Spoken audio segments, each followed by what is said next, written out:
What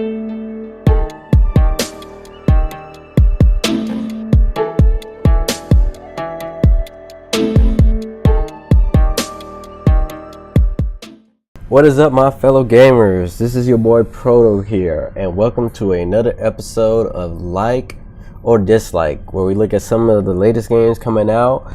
We tell you a little bit of the backstory of it, show you some gameplay, give you some pros and cons, and help you decide whether you want to get the game or not. And this game I am looking into is State of Decay 2. Now, I have to apologize. I planned on getting this review out earlier, but I really got into this game and really lost track of time with it. I just realized, like, hey, I still need to do a review on this game. But let's dive into it. So, if you've never played the first State of Decay, State of Decay 2 is pretty much the same premise of it, just more in detail. Basically, in this, you have to survive a zombie apocalypse. It's a survival-based game in surviving a zombie apocalypse. The world is gone away, and you basically create a community of survivors that's just trying to survive the zombie outbreak. Now, what's really interesting about this is you get people that have all types of traits and characters, and as you invest into them more, they start getting more abilities, start becoming better and more useful, which play a big part into the game. Now, this game has a very, in my opinion, very good management system, and it plays with the resources that you use. You have to gather a lot of resources that you have to use day by day. You have to gather ammunition, medicine, food, fuel if you're using vehicles, and a lot of that plays into the management system, because as you get a base or you move to a bigger base, you only have so many plots that you can use to create things. And each one of these things requires so much resources. And it really makes you have to manage everything you're using. If you're trying to provide water and power to your people, you got to make sure you have certain assets. And not just to have those assets when you create it, but to sustain it.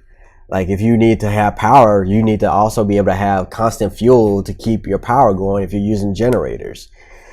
If you're using water, you got to make sure you have a constant flow of good, clean water that you can use for your people.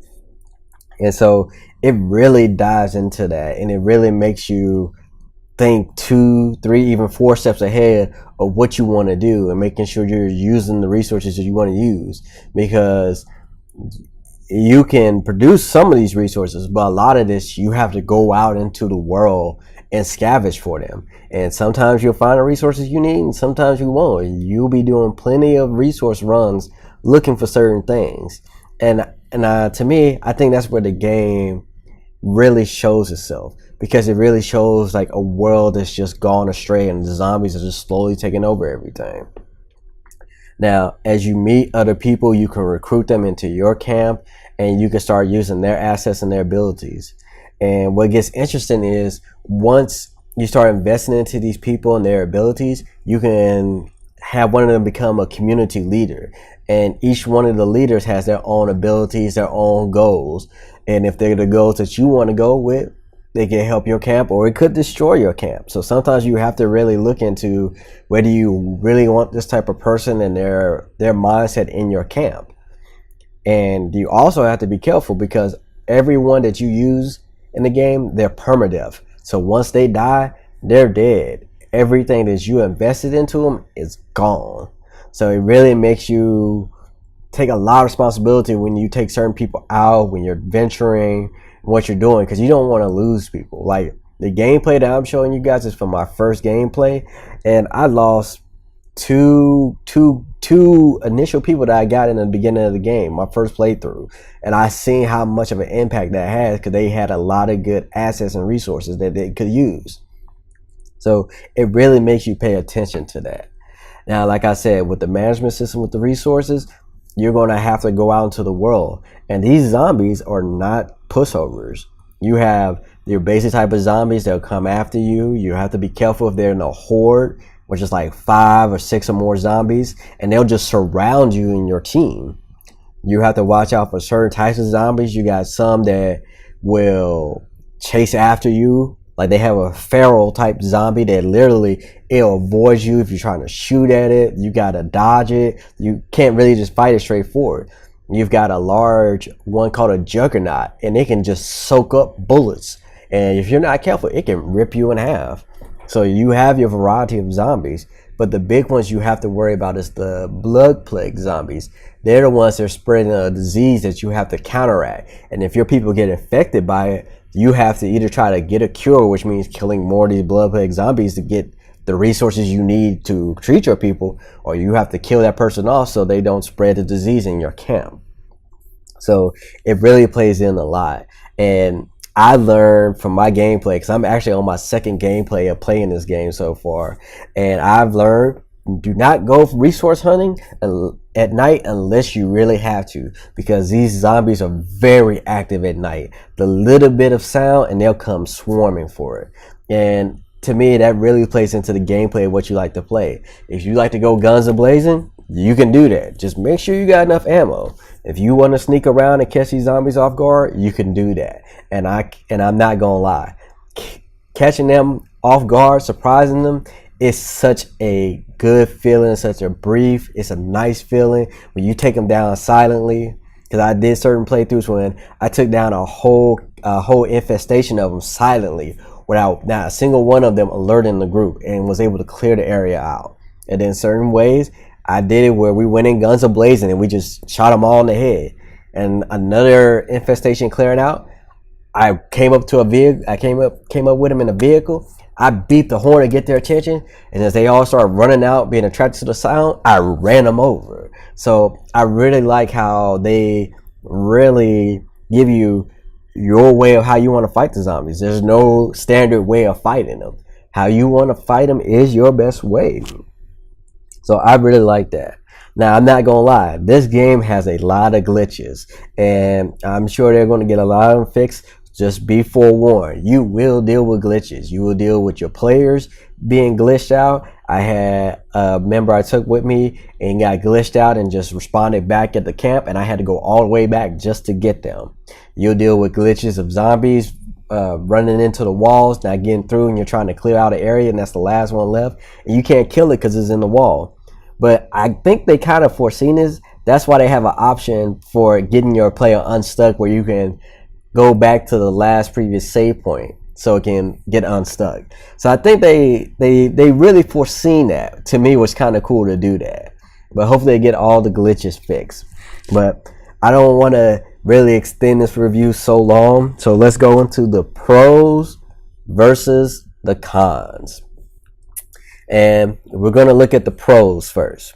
Now, the pros we have, it's a very challenging game playing zombies. Like I said, it's not going to be easy. You're not going to be able to just scroll through this. You're going to have to learn how to use your resources, how to craft, how to attack. Because like I said, when I attack like blood plague zombie posters, I attack them in the day so I can know where they are and where they're coming. I don't really try to deal with zombies at night. If I have to go out at night, I'm just gathering resources from a couple of places that I cleared out earlier in the day and just coming back. So the gameplay is really challenging.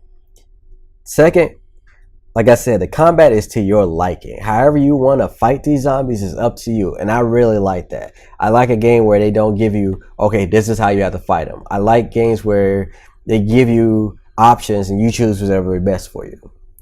And the last pro we're going to look at, it has a very detailed management system. Like I said, if you're into a game like that, then this management system you'll like. Now, it might seem overwhelming at first, but once you start playing around with it and getting an understanding of it, it makes a lot of sense. And like I said, you're going to start thinking out your moves 2 to 3 or even 4 steps in advance, gathering resources so you can plan out stuff that you wanted to do.